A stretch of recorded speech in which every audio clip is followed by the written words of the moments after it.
भारत में पोषण संबंधी नीति के सामने सबसे बड़ी चुनौती कुपोषण और सूक्ष्म पोषक तत्व की कमी की समस्या को दूर करने के साथ ही अधिक पोषण की वजह से पैदा हो रही लाइलाज बीमारियों की तेजी से बढ़ती समस्या है।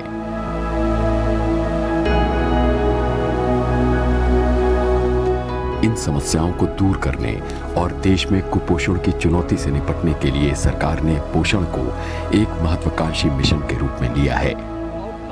इसके तहत केंद्रीय वित्त मंत्री निर्मला सीतारमण ने 1 फरवरी को साल 2021-22 का बजट पेश करते हुए मिशन पोषण 2 की शुरुआत की घोषणा की।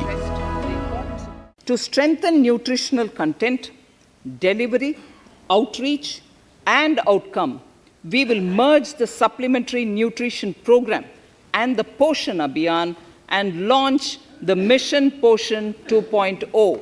We shall adopt an intensified strategy to improve nutritional outcomes across 112 aspirational districts. Mission पोषण 2 का मकसद पोषणगत मात्रा, डिलीवरी, आउटरीच और परिणाम को मजबूत बनाना है। इसके लिए संपूरक पोषण कार्यक्रम और पोषण अभियान का विलय किया जाएगा। पोषणगत परिणामों में व्यापक सुधार लाने के लिए एक मजबूत कार्यनीति अपनाने पर भी जोर दिया गया है। इसके तहत देश के कुल 112 एस्पिरेशनल डिस्ट्रिक्ट में पोषण संबंधी परिणामों को और बेहतर करने के लिए एक गहन रणनीति अपनाई जाएगी।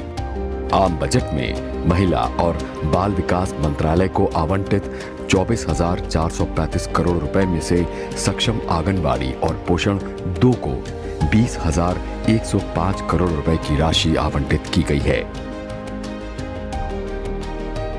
एस्पिरेशनल डिस्ट्रिक्ट या आकांक्षी जिलों का मतलब वैसे जिलों से है जो अन्य जिलों के मुकाबले सामाजिक और आर्थिक तौर पर कम विकसित हैं। देश में कुपोषण को दूर करने के लिए सरकार लाइफ साइकिल अप्रोच अपनाकर पहले से ही राष्ट्रीय पोषण मिशन चला रही है, जिसकी शुरुआत साल 2018 में हुई थी। राष्ट्रीय पोषण मिशन नीति आयोग की ओर से तैयार की गई नीति के तहत साल 2022 तक भारत को कुपोषण से मुक्त कराना है।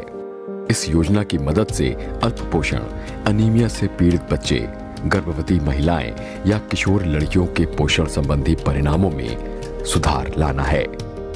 साल 2019-20 के राष्ट्रीय परिवार स्वास्थ्य सर्वेक्षण के पहले चरण के दौरान किए गए सर्वेक्षण में 22 राज्यों में से 16 राज्यों में 5 बरस से कम आयु के बच्चों के कम वजन और उम्र के अनुसार कम लंबाई और कम शारीरिक विकास दर्ज की गई। इस सर्वेक्षण में 17 राज्यों की बाल कुपोषण की स्थिति को स्पष्ट किया गया है। इसके मुताबिक कई राज्य बाल कुपोषण के कई मानकों में नीचे चले गए हैं। बाल कुपोषण के मानकों में child stunting, child wasting, children underweight और चाइल्ड मैटरनिटी रेट शामिल है।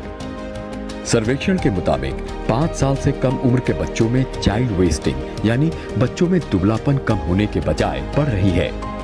कई राज्यों जैसे तेलंगाना, केरल, बिहार, असम और केंद्र शासित प्रदेश जम्मू कश्मीर में चाइल्ड वेस्टिंग की दर में इजाफा हुआ है, जबकि महाराष्ट्र और पश्चिम बंगाल इस मानक पर स्थिर बने हुए हैं।